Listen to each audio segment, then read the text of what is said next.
exclusively on ESPN+. UFC 313, Saturday.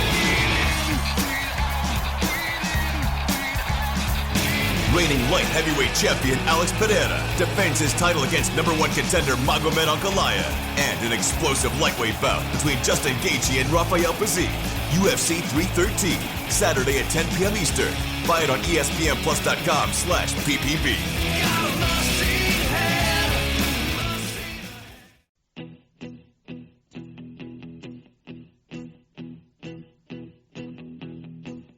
When I wake up, well, I know I'm gonna be the man who wakes up next to you.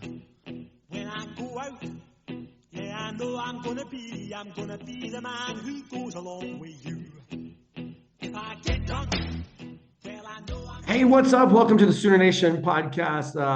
Some things to talk about as we go into the weekend. Oklahoma softball getting ready to host South Carolina in a top 10 matchup. Then basketball, who knows what's happening there? The Sooners pull off a massive upset on senior night, Wednesday night. Are they in? Are they out? Are they on the bubble in terms of the NCAA tournament? And then obviously winding down the season of the NBA, we get that home stretch into the playoff with the Thunder holding the number one seed.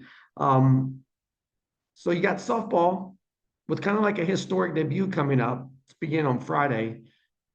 Let's start there. Sooners have reclaimed the number one ranking in the softball world as they go into SEC play for the first time ever. And they're doing it with the bang, hosting number 10 South Carolina in a 3-game series at Love's Field.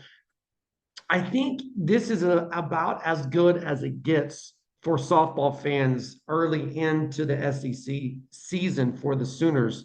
Both teams are undefeated. Oklahoma 19-0, South Carolina now 20-0 after picking up a win on Wednesday night.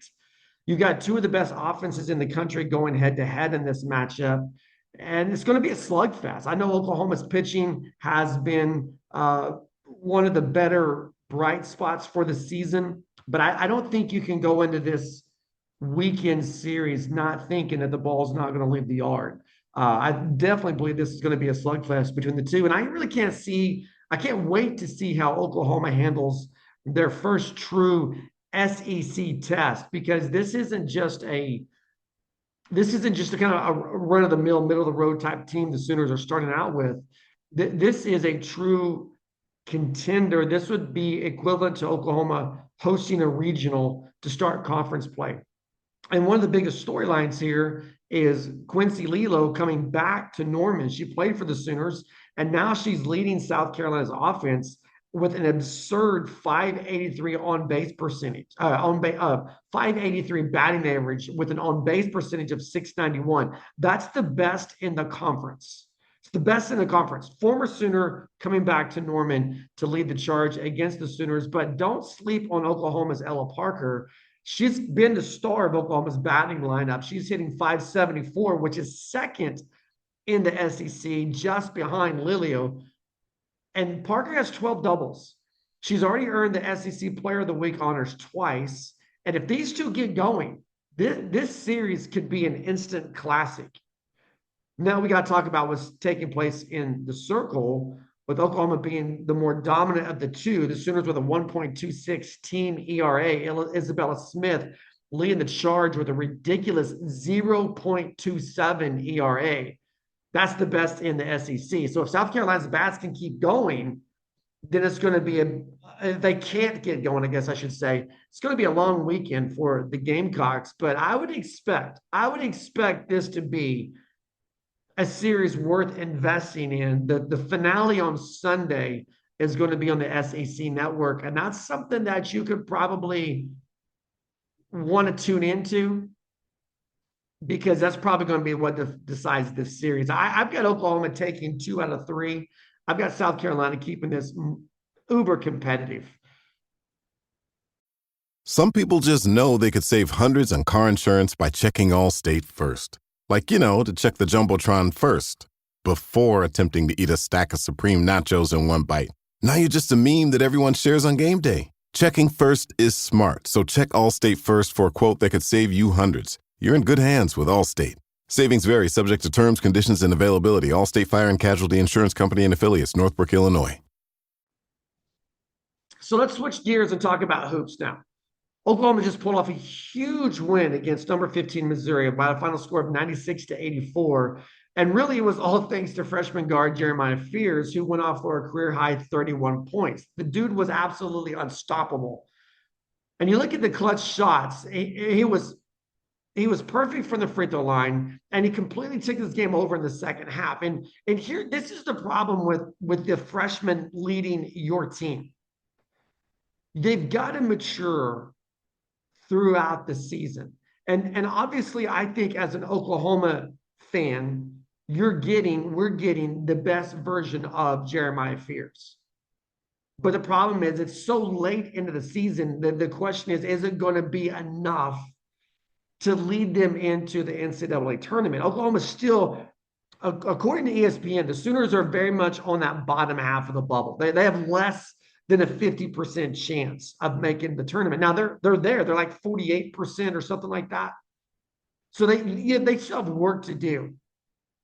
But you're seeing the best version of Jeremiah Fears. And you really see this team, man, they're so close against Kentucky, so close against Ole Miss. And my fear is what it's going to come down to now is you're going to look back at that loss to LSU on the home court and think, man, that was the dagger. That's the one that did them in. But let's not forget that this was a great team performance as well for the Sooners. As a team, they shot 69% from the field in the first half, which is their best opening half all season long. I mean, that's 69% is asinine. That's crazy. And then you got the big moment with Sam Godwin playing his final home game as a Sooner, had to leave with a knee injury. And you kind of saw them rally around that. I mean, they didn't flinch. Muhammad Wagi stepped up in a big way. He matched Sam Godwin. Sam Godwin had 12 points at the moment he went out. Wagi comes in, scores 12 points, has some clutch putbacks, clutch free throws as well. And so this is definitely a statement win for Oklahoma, especially when you consider that Missouri dominated the first matchup. I think that was a 24-point win back in February. Now the Sooners have flipped that script, and their NCAA tournament hopes, they're not dead. They're not fully alive either. Maybe life support. Where would you put that? I mean, this is a team that's got 6 quad one wins, and that's going to come in key when in terms of Selection Sunday. But the job's not done yet. They got Texas next on Saturday. That could be a make or break game in terms of the NCAA tournament resume. And then you've got the SEC tournament. So, I mean, as an Oklahoma basketball fan, it's kind of like gut wrenching because I've always said you want to get to 20. That's 20 wins before Selection Sunday. So that means there's still work. There's still work ahead of them. And that's why I'm afraid that LSU game is going to be the one we talk about looking back on and saying, man, that was it. That's when they lost it. But you get a big win on the road in Austin on Saturday, and things have turned around. And you're looking good going into the SEC tournament.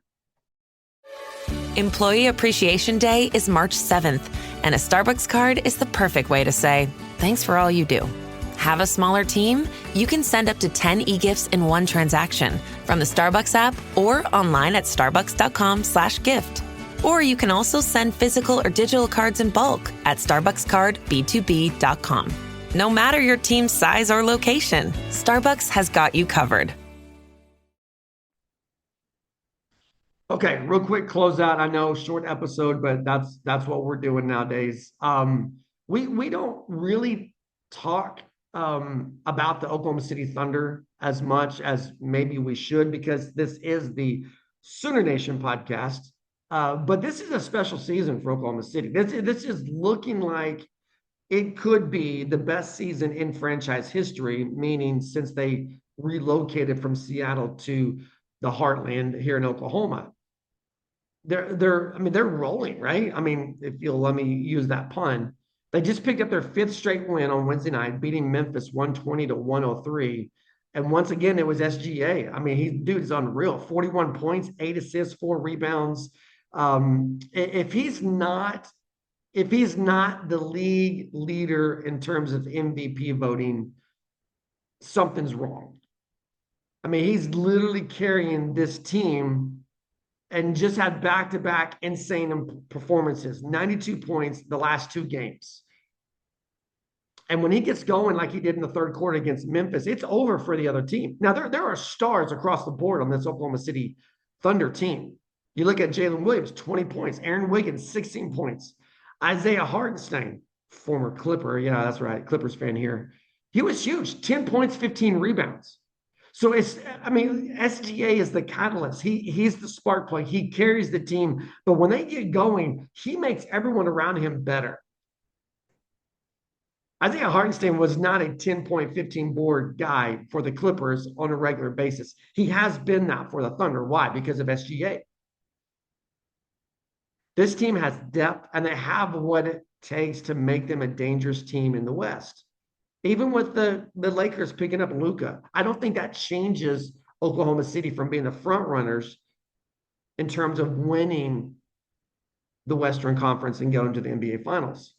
That's why I feel like maybe we should talk about this team a little bit more. I mean, you've got Memphis, which is an NBA playoff team from the West. They got Ja Morant back, but they couldn't keep pace with Oklahoma City. That's how good Oklahoma City is. And there's going to be doubters out there. They're, well, yeah, Memphis, they lost 4 in a row, and the turnovers killed them. But you know what? Oklahoma City turned them over. 15 takeaways led to 17 points for the Thunder. That's a recipe for disaster, but that's what this team does. And now you've got a team that's won 14 of the last 16 games. They're at the top of the Western Conference, and they're proving that they belong, and not just in the conversation for an NBA championship. They belong as the lead of that conversation. We got Portland coming up next at home, and that's got to be another win, right? So a big week for sports in Oklahoma. We didn't talk about baseball. We didn't talk about spring football. We'll catch that on other episodes, but we're going to make these episodes much shorter, much quicker. That way we can get them out more rapidly and with fresh information. It's a great time to be a fan in the state of Oklahoma. Thanks for tuning in. We got more coming up later on. Have a great weekend, everybody. Boomer Sooner.